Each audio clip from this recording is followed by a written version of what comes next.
एक अर्ध चक्र के लिए, एक पूर्ण चक्र के लिए, और हमने प्रत्यावर्ती वोल्टेज के बारे में पिछले उसमें लेक्चर में चर्चा की थी।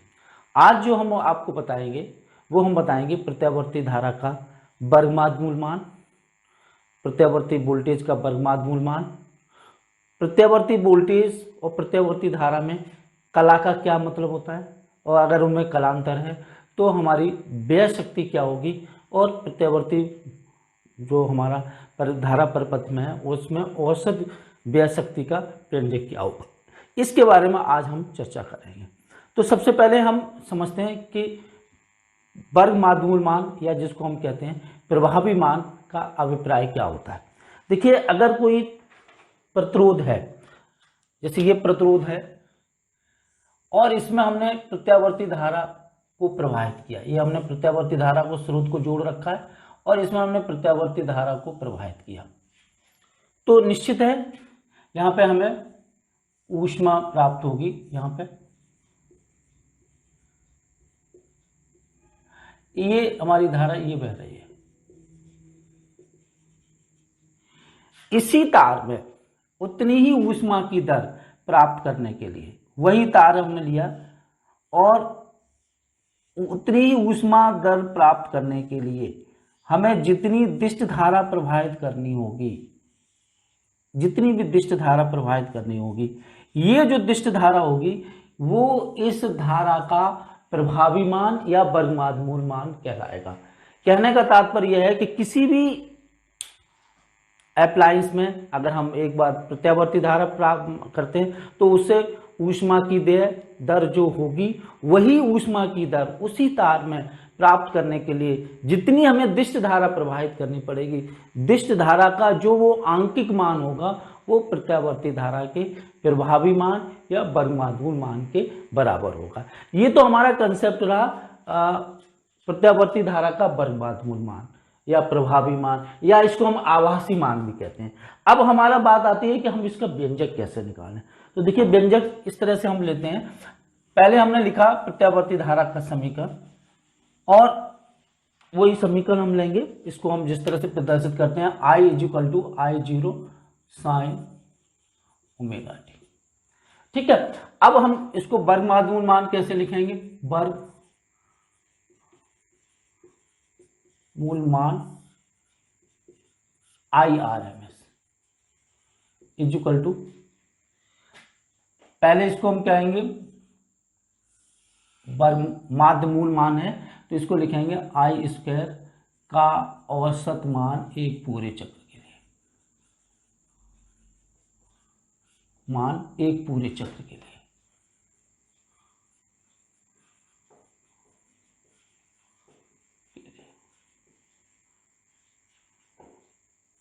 औसत मान, फिर हम इसका क्या करेंगे, इसका मान रख देंगे, ये मान आएगा I0²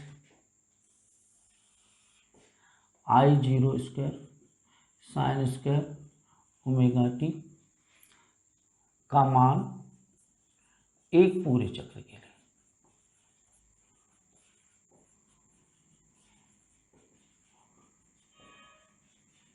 लिए। तो इसको ये बाहर निकाल लेंगे, I0 √ sin² ωt का औसत मान एक पूरे चक्र के लिए।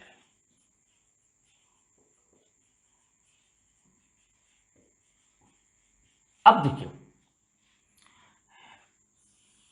हमें ये पता है कि हम sin² ωt को हम क्या लिख सकते हैं। देखिए, ये हम बताना चाहते हैं cos 2θ = 1 - sin² θ, ये 1 - 2 sin² θ, तो sin² θ हो जाएगा 1/2 - 1/2 cos 2θ। और अगर हम ये लिखें sin² ωt बराबर 1/2 - 1/2 cos 2ωt, ये चीज हो जाएगी। अब देखिए, एक पूरे चक्र के लिए ये मान तो 0 हो जाएगा, तो कहने का मतलब है इसको हम ऐसे लिखें sin² ωt बराबर 1/2 और ये मान इसके बराबर ही होता है कॉस स्क्वायर ओमेगा टी के एक पूरे चक्र के औसत मान के बराबर। उसका मान भी 1/2 होता है, इसका भी मान 1/2 होता है। दूसरा अगर हम इसको लिखें केवल साइन ओमेगा टी, इसका मान कॉस ओमेगा टी एक पूरे चक्र के लिए इसका मान 0 होता है। अगर यहाँ पर डबल इस तरह से है sine 2 omega t cos 2 omega t, इसका एक पूरे चक्र के लिए औसत मान 0 होता है। अगर हम इस कंसेप्ट का प्रयोग करें, इस कंसेप्ट का प्रयोग करें तो हमें इसके व्यंजक निकालने में बहुत आसानी होगी। तो इसमें हमारा जो IRMS होगा वो हो जाएगा I0 अंडर रूट, इसका मान 1/2 हो गया। तो IRMS equal to I0 upon root 2। इसी व्यंजक को, ये तो हमने आपको बड़े सरल तरीके से बताया, इसी व्यंजक को हम दूसरे तरीके से भी निकाल सकते हैं, गणितीय विधि से भी निकाल सकते हैं। ये हमारा अल्टरनेट मेथड रहेगा। वो क्या रहेगा, IRMS equal to under root, इसको इंटीग्रेशन I² dt 0 से लेकर के t तक, और इसका जो औसत समय होगा वो t होगा। जब हम इसको सरल करेंगे तो हमारा व्यंजक यही निकल के आएगा रूट। तो इस तरह से IRMS जो वर्गमूल मान निकला वो निकल के आया equal to I0 upon root 2। इसको हम कहेंगे ये हमारा प्रत्यावर्ती धारा का वर्गमूल मान और तथा अधिकतम मान में हमारा ये संबंध निकल के आया। ठीक इसी तरीके से हमारा जो प्रत्यावर्ती वोल्टेज होता है उसको भी हम इसी तरह से प्रदर्शित कर लेते हैं। उसका वर्गमूल मान VRMS और V0 अपॉन रूट 2 होगा इस तरह से। तो आज हमने ये अभी आपके इसमें ये सूत्र पढ़े। इस सूत्र पर एक संख्यात्मक प्रश्न कर लेते हैं।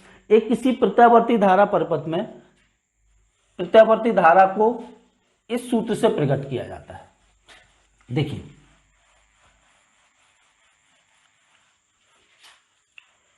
इस तरह से, ये इस तरह से I equal to root 2 sine 100 pi t, इस तरह से प्रकट किया जाता है। तो इसमें हमें ज्ञात करना है नंबर 1 प्रत्यावर्ती धारा का शिखर मान।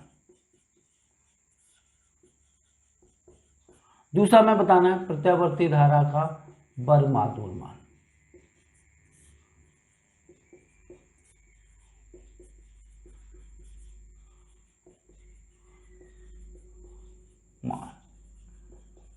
और तीसरा हमें निकालना है आवृत्ति।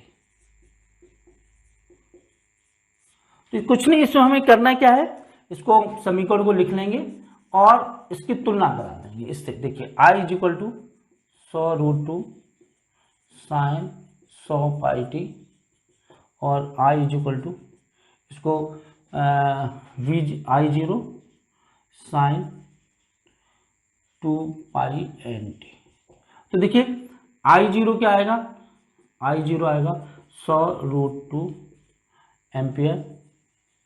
ये हमारा कहलाएगा शिखर मान, पहला पार्ट। दूसरा पार्ट होगा वर्गमूल मान IRMS equal to I0 upon root 2। तो ये हो गया 100 रूट 2 अपॉन रूट 2, तो ये हो गया 100 एम्पियर। और तीसरा जो मान होगा, ये आवृत्ति निकालनी है, तो ये हो जाएगा 2 पाई nt बराबर 100 पाई t। तो t से t कैंसिल हो गया, 2 से पाई कैंसिल हो गया और n बराबर 50 हर्ट्ज। तो देखिए एक चीज़ और हम बता दें, घरों में जो हमारी सप्लाई होती है, एक आ जाता है 220 वोल्टेज आ रहा है, तो वो जो 220 वोल्टेज होता है वो वोल्टेज का वर्गमूल मान होता है। और जो हमारे उपकरण होते हैं जिनसे हम वैद्युत धारा नापते हैं, वो हमारे उपकरण वर्गमूल मान को नापते हैं, न कि शिखर मान को। तो चलिए अब हम थोड़ा सी कला और कलांतर के बीच बात कर लेते हैं। वोल्टेज, प्रत्यावर्ती वोल्टेज और प्रत्यावर्ती धारा में कला और कलांतर। तो देखिए अगर हमने समीकरण को इस तरह से प्रकट किया है, इस तरह से प्रकट किया है, I is equal to I zero sine omega T और V is equal to V zero sine omega T. तो इसमें ये जो राशि होगी ये कला कहलाती है। तो इसकी जो कला होगी पाई वन हमने ले लेते हैं, ये इसकी कला होगी, इसकी जो कला होगी वो होगी ओमेगा टी। इनमें कलांतर जो होगा वो शून्य होगा।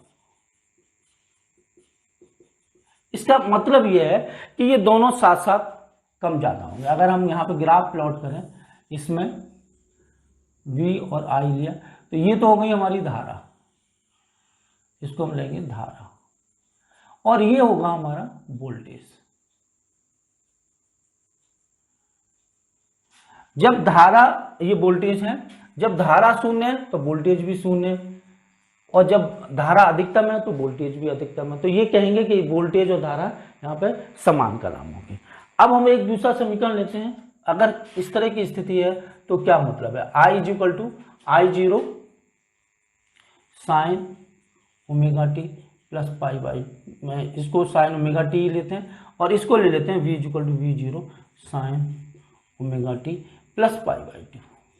तो देखिए इसमें यहाँ पे कला ओमेगा टू है और यहाँ पे omega t plus pi by to है। तो यहाँ पे जो कलांतर होगा वो पाई बाई टू का होगा कलांतर। अगर हम जब ग्राफ प्लॉट करेंगे तो इस तरह की स्थिति बनेगी। ये देखिए इस तरह की स्थिति बनेगी, इसमें V और I इस तरह से, ये तो हो गई हमारी धारा और ये हो गया वोल्टेज, ये वोल्टेज, ये धारा और T। इसमें क्या होगा, इसमें जो वोल्टेज होगा वो धारा से 90 अंश कला से अग्रगामी होगा। अगर हम फेज डायग्राम बनाएं तो यहाँ पे हमारा ऐसे बनेगा V और यहीं पे इस तरह से I, यहाँ पे बनेगा I और यहाँ पे V इधर तरफ से होगा, ये 90 अंश। इसी तरह से अगर पीछे होता तो वो हमारा पश्चिमगामी कहलाता है। इस तरह से हम प्रदर्शित कर सकते हैं। Third, I is equal to I zero sine omega T और V is equal to V zero sine omega t minus pi by two. तो इसमें क्या होगा, इसमें कलांतर भी पाई बाई टू का होगा, पाई बाई टू। लेकिन इसमें जो वोल्टेज वो होगा वो फाई कला से पश्चिमगामी होगा। इसको फेज डायग्राम अगर हम बनाएं तो इस तरह से होगा I और ये वोल्टेज हमारा नीचे होगा, नीचे से। अगर हमारा समीकरण इस टाइप से आता है, इस टाइप से I इज इक्वल टू इस तरह से है I zero sine omega T और V is equal to V zero sine omega t plus five. तो इसमें क्या होगा, कलांतर फाई होगा, फाई, और वोल्टेज होगा वो फाई कला से अग्रगामी होगा। अगर आप इसको ग्राफ से प्रदर्शित करना चाहें तो इस तरह से ग्राफ आएगा, इस तरह से। ये हो गया धारा इस तरह से, और ये वोल्टेज हो गया ऐसे, इस तरह से वोल्टेज हो गया, ये वोल्टेज पी वी और आई। तो ये हमने कला और कलांतर के हिसाब से हमने आपको वोल्टेज और धारा में अंतर बता दिया।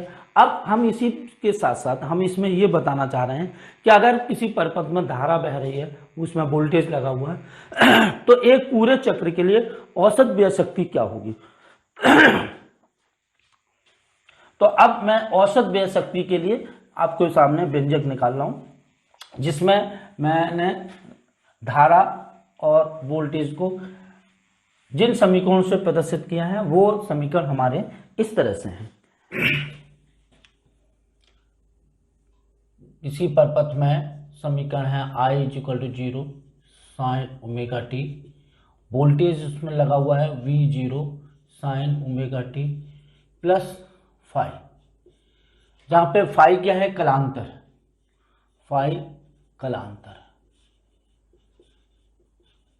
तो किसी क्षण उसमें जो व्यय शक्ति होगी उसका मान जो होगा, जिसको हम तात्कालिक शक्ति बोलेंगे, P बराबर V इंटू आई, P बराबर V zero sine omega t plus five into I0 sine omega T. तो P is equal to V0 I0 sine omega t plus 5 into sine omega T.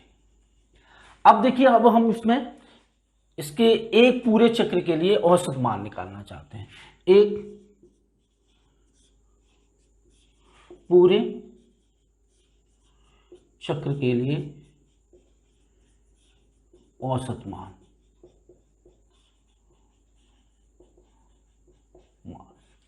P bar VRMS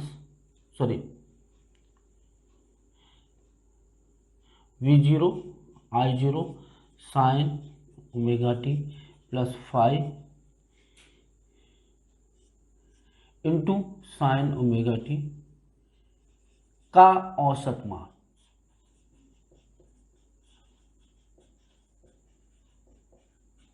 इसमें इसको आप बाहर निकाल लीजिए, V0 I0 ये sine omega t into cos 5 plus cos omega t into sine 5 into sine omega t का औसत मान।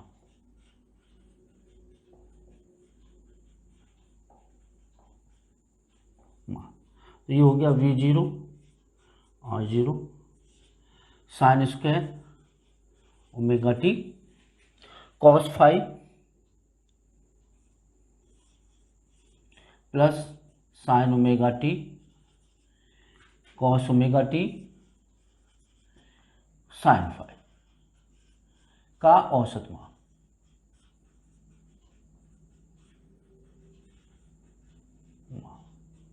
अब देखिए, V0 I0 sine square omega t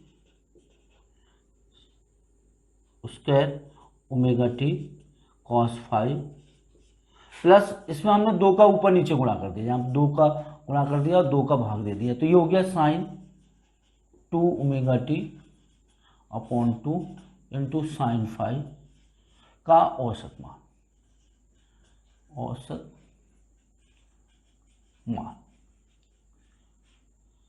अब देखिए, हमें एक चीज पता है, क्या मालूम है कि साइन स्क्वायर ओमेगा टी का औसत मान एक पूरे चक्र के लिए 1/2 होता है, ये हमें पता है। और साइन 2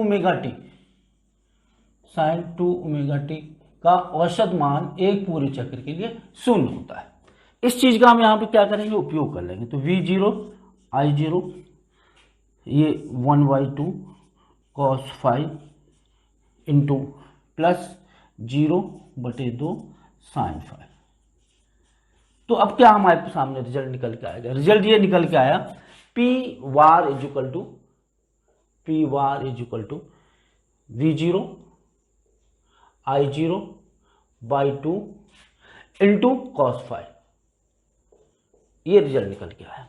अब देखिए, इसमें हम इसको लिख सकते हैं V0 upon √2 into I0 upon √2 into cos 5, और ये हो गया हमारा VRMS, ये हो गया IRMS। तो P bar is equal to VRMS into IRMS into cos 5, ये हमारा अंतिम व्यंजक निकल के आया, वाट। अब देखिए इसकी विभिन्न स्थितियां, इसमें हम अलग अलग उसमें देखेंगे। इसको शुद्ध प्रतिरोध जुड़ाव, शुद्ध प्रतिरोध जुड़ाव, क्योंकि उसमें फाई इज इक्वल टू 0 होता है, तो इस वजह से P bar is equal to VRMS into IRMS into cos 0 is equal to VRMS into IRMS into 1। तो इस तरह से P bar is equal to V0 upon √2 into I0 upon √2, या ये कहिए कि V0 I0 अपॉन 2 वाट होता है, जो कि अधिकतम है, अधिकतम। इसी तरह से दूसरा, जब शुद्ध प्रेरकत्व जुड़ाव, शुद्ध प्रेरकत्व जुड़ाव। उसमें हमारा फाई होता है 90, कालांतर 90 होता है। तो P bar is equal to VRMS into IRMS into cos 90 is equal to 0, क्योंकि कॉस 90 का मान 0 होता है। तो इसमें व्यय शक्ति जब 0 हो जाएगी तो परपथ में बहने वाली धारा को हम वाटहीन धारा कहेंगे। जो हमारी धारा बहेगी उसको हम कहलाएंगे वाटहीन धारा। जब भी परपथ में व्यय शक्ति 0 होती है तो बहने वाली धारा को हम वाटहीन धारा या शक्तिहीन धारा कहते हैं। इसी तरह से तीसरा केस है जब शुद्ध धारता जुड़ी हो। तो P बार जो होगा हमारा वो होगा VRMS into IRMS into cos 90। तो ये भी हमारा शून्य हो जाएगा और हमारी व्यय शक्ति जो होगी वो शून्य होगी और बहने वाली धारा को हम वाटहीन या शक्तिहीन धारा कहेंगे। अब इसमें जब दो चीजें जुड़ी होती हैं, प्रतिरोध और प्रेरकत्व जुड़ा होता है या प्रतिरोध और संधारित्र जुड़ा होता है, तब हमारा फाई न तो शून्य होता है न 90 होता है, कुछ मान होता है उसका। तो उस समय उसकी व्यय शक्ति न तो शून्य होती है और न अधिकतम होती है, बल्कि इसके बीच की होती है। तो इस तरह से हमने आज आपको परपथ में व्यय शक्ति का व्यंजक निकाला। और जब भी हम आपको परपथ पढ़ाएंगे, अलग अलग 7 परपथ होते हैं, अलग अलग पढ़ाएंगे, तो हर परपथ में आपको प्रत्यावर्ती वोल्टेज का समीकरण, प्रत्यावर्ती धारा का समीकरण और उसमें क्या रुकावट होती है उसको बताएंगे और उसके साथ साथ हम उस परपथ में व्यय शक्ति बताएंगे। मैं आपको एक चीज़ मैं बताना चाहूँगा कि जो हमारी व्यय शक्ति होती है वो किस पर निर्भर करती है। व्यय शक्ति निर्भर करती है इस टर्म पर, देखिए इस पर निर्भर करती है, जो इस वाले टर्म्स पर। क्योंकि हमने सूत्र क्या लिख रखा था, सूत्र लिख रखा था कॉस पाई, ये सूत्र लिखा हुआ था P bar is equal to VRMS into IRMS into cos phi. इस टर्म को हम कॉस फाई को बोलते हैं शक्ति गुणांक, शक्ति गुणांक। आपने देखा कि कभी कॉस फाई हमारा 0 हो जाता है, कभी कॉस फाई हमारा 1 हो जाता है, कभी कॉस फाई हमारा 1 और 0 के बीच में होता है। तो इस तरह से हमारा जो शक्ति गुणांक पावर है वो शक्ति गुणांक पर निर्भर करती है। इस तरह से हमने ये देखा कि हमारा औसत व्यय जो शक्ति है वो इस सूत्र से व्यक्त की जाती है और मुख्यतः कॉस फाई पर निर्भर करती है। अब इसमें हम एक चीज आपको बताना चाहेंगे, एक सरल सा एक न्यूमेरिकल ले लेते हैं। सरल से न्यूमेरिकल में जिसमें हमें V दिया होगा, I दिया होगा और हम उसमें वोल्टेज निकालेंगे। एक न्यूमेरिकल है जिसमें दिया हुआ है किसी प्रत्यावर्ती परपथ में जो वोल्टेज है वो दिया गया है इस तरह से।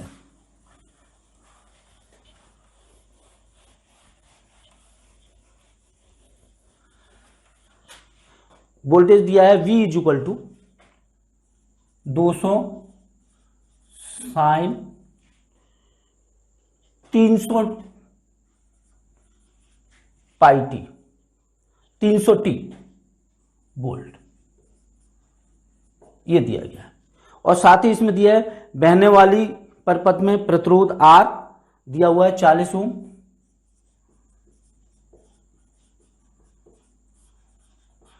ओम, दिया गया है। और इसमें हमें औसत व्यय शक्ति ज्ञात करनी है। तो देखिए ये V दिया गया है और ये R दिया गया है। हमें इसमें धारा नहीं दी गई है, ये हमारा शुद्ध R परपथ है। तो इसमें सबसे पहले हम धारा निकाल लेंगे। धारा हमारी होगी I is equal to V upon R। तो ये होगी 200 साइन 300 टी अपॉन 40। तो ये इससे कैंसिल हो जाएगा, तो ये आ जाएगा 5 साइन 300 टी। एक समीकरण ये हो गया और एक समीकरण ये हो गया। अब औसत व्यय जो शक्ति होगी P bar is equal to VRMS into IRMS into cos phi. तो देखिए यहाँ पर फाई इज इक्वल टू 0 है, तो ये हो जाएगा VRMS into IRMS into cos 0। और इसको हम लिख लेंगे V0 upon root 2 into I0 upon root 2 into 1। तो ये V0 I0 अपॉन 2 और V0 कितना है 200 इंटू I0 कितना है 5 अपॉन 2। तो 2 से ये कैंसिल हो जाएगा 100 से, तो ये निकल के आएगा 500 वाट। उस परपथ में औसत व्यय शक्ति होगी वो हमारी होगी 500 वाट। ये हमने यहां से निष्कर्ष निकाल लिया। तो ये चीज आपने देखी इसमें कि औसत जो व्यय शक्ति होती है वो फाई पर निर्भर करती है। अब देखिए हमें आगे क्या बताना है। अब अगले उसमें हमने भिन्न भिन्न परपथ बताने हैं और हमारे कुल प्रत्यावर्ती धारा परपथ में 7 परपथ होते हैं जिनके बारे में हम अलग अलग स्टडी करेंगे। हर परपथ में मैं प्रत्यावर्ती धारा का समीकरण बताऊंगा, बोल्टता का समीकरण बताऊंगा, उसमें रुकावट क्या पैदा होती है ये बताऊंगा, उसमें कलांतर कितना है और उसके साथ साथ औसत व्यय शक्ति आपको बताऊंगा। जिससे क्या होगा, सभी परपथ पहले 3 बेसिक परपथ बताए जाएंगे, उसके बाद फिर 2-2 के जोड़े के हिसाब से बताए जाएंगे, फिर अंत में एक परपथ होगा जिसमें तीनों प्रतिरोध, प्रेरकत्व एवं धारिता तीनों जुड़े होंगे, उस तरह से बताए जाएंगे। तो मैं ये समझता हूँ ये चीज़ जो मैंने आज आपको बताई वो आपको अच्छी तरह से समझ में आ गई होगी और कंसेप्ट भी आपका अच्छी तरह से क्लियर हो गया होगा। धन्यवाद।